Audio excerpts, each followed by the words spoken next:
Salut, c'est Justine Brousset, vous êtes sur la chaîne Écran d'Arrêt et aujourd'hui on va parler de films cultes. C'était bien?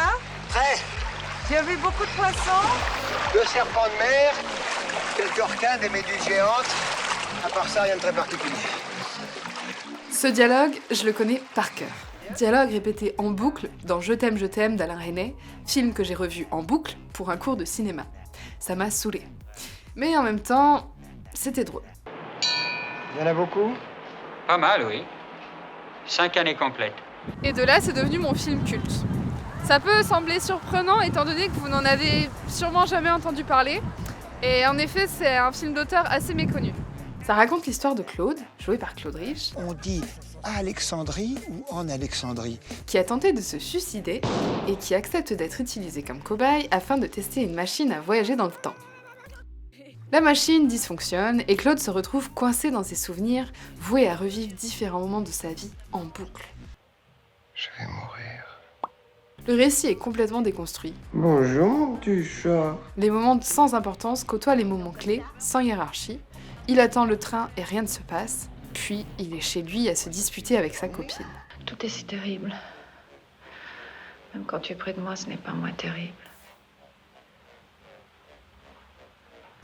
À force de le voir, c'est devenu une référence que l'on citait. Par ironie, mais avec un certain attachement. Ces private jokes renforçaient notre identité de groupe, comme certains citent des phrases de Kaamelott ou des Tontons Flingueurs. Sire, ouvrez, on en a gros. Ce film a donc créé une sorte de communauté qui s'appropriait le film comme si elle en avait l'exclusivité. Comme le dit Chuck Clenance, Les films cultes sont des films qui sont aimés, adorés, estimés par un groupe autosélectionné de cinéphiles. Pour qu'il y ait réellement un statut de culte, il faut qu'il y ait un groupe, aussi petit soit-il, qui valide une œuvre comme de l'art, une expression ou une déclaration. merci Chuck, ce serait tout. Ça n'est certainement pas synonyme de classique, terme qui désigne des œuvres anciennes entrées dans le panthéon de notre culture collective. Pour autant, ils désignent tous les deux des films qui continuent de vivre. Le terme culte a une connotation plus populaire cependant. Astérix Mission Cléopâtre est culte, l'Aurore est classique. J'en reviens à Je t'aime de Resnais. Comment un film d'auteur assez méconnu est-il devenu culte pour notre groupe? Prenons cette scène. C'était bien? Prêt. Elle serait anodine si elle ne réapparaissait je ne sais combien de fois. C'était bien? C'était bien? C'était bien? C'était bien? C'était bien? C'était bien? La séquence est tellement récurrente qu'on en mémorise le dialogue par cœur. Ça fait beaucoup de fois. C'était bien? Prêt. C'est un dialogue absurde. À force de l'entendre, il perd de son sens et la réplique peut facilement être détournée.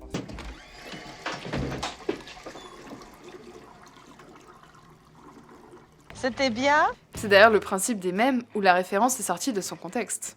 Le culte voué à un film peut aller jusqu'à prendre une attitude codifiée. On en a un bel exemple avec le Rocky Horror Picture Show, où les personnes se rassemblent dans des salles dédiées au film. Le public arrive déguisé, des comédiens rejouent les scènes en live devant le film, et le public jette du riz, danse et chante selon les moments. Une vraie orgie. D'ailleurs, dans la notion de culte, il y a un aspect religieux. On pourrait parler ici d'une liturgie cinématographique. Cela rejoint la définition de Michael J. Coven, selon laquelle Pour être culte, le film doit avoir un type de public particulier qui affiche un type de comportement particulier, comportement souvent ritualiste. À cet égard, nos références à Je t'aime ne relèvent pas d'une attitude codifiée, mais plutôt de la private joke, d'un aspect anodin et non calculé. si de tels films marquent autant les esprits, c'est qu'ils ont une forte identité. L'excentricité visuelle et scénaristique pour le Rocky Horror Picture Show, oui je prends l'accent, l'écriture des dialogues et le montage pour Je t'aime. Imagine-toi une seconde que Dieu ait créé le chat à son image. Le chat. Oui, le chat. Le film de Resnais déconstruit le temps. La mémoire chaotique de Claude dérègle les souvenirs et l'ordre des scènes, créant un malaise. C'est précisément ce qui nous a captivés. La bizarrerie du film a fait le pont entre cet univers si particulier et notre sensibilité collective. Les films cultes sont souvent originaux et décalés, comme moi. Et c'est ce qui envoûte le public. Ils participent activement à la vie du film au travers de visionnages répétés et collectifs où les dialogues, appris par cœur, sont répétés. The way you eat, you fat fuck, look at you. What do you mean? I don't understand. What do you mean, kill you? Me? Kill me? Fuck my wife. What? You fuck my wife. Motherfucker, you fuck my wife, motherfucker. Pour autant, un film authentique ne cherche pas à devenir culte. Il le devient grâce à son public et avec le temps.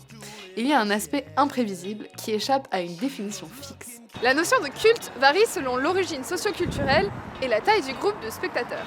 Par exemple, une œuvre sera considérée comme étant culte parce qu'elle aura révolutionné l'histoire cinématographique, percé dans le domaine du spectaculaire notamment grâce aux effets spéciaux, ou encore abordé un genre d'une façon singulière. Le même film peut être culte pour différentes communautés de fans et pour des raisons différentes. Je viens de paraphraser Matt Hills. Merci Matt. Le critère permet de distinguer les spectateurs socialement. C'est ce que Bourdieu définit comme la distinction. En faisant d'un film d'auteur comme Je t'aime, une œuvre culte, nous avons élevé notre capital culturel, puisque peu de personnes de notre génération avaient vu ce film. Et ouais, il s'agit de se démarquer. Ça entre en résonance avec l'affirmation de Chuck Kleinhans, encore une fois. En fonction de l'appartenance sociale, en termes de classe et d'éducation, certains donnent de la valeur à des films indépendants de high culture, ou bien à des films de culture trash, de low culture. Selon lui, la fonction sociale des films cultes est précisément de permettre la distinction. Il n'y a pas de bonne ou de mauvaise définition du culte. Je dirais juste qu'il y a des références qu'on voit ou qu'on ne voit pas. Cependant, on peut distinguer différents rapports aux œuvres cultes, soit en référence subreptice aux œuvres, comme un clin d'œil, soit de façon emphatique. La sobriété et le faste. Deux pratiques qui s'insèrent différemment dans le temps quotidien, tout comme il y a différentes façons de pratiquer sa religion. Je suis roi du monde. Bon bah ce fut un plaisir de partager ce moment avec vous. Attends, il faut dire quoi déjà? Au revoir, donner sur Tipeee. J'ai grave froid moi. Conditions de tournage horribles quoi, hein, bravo. Écran d'arrêt, hein. Esclavagisme. Allez, au revoir.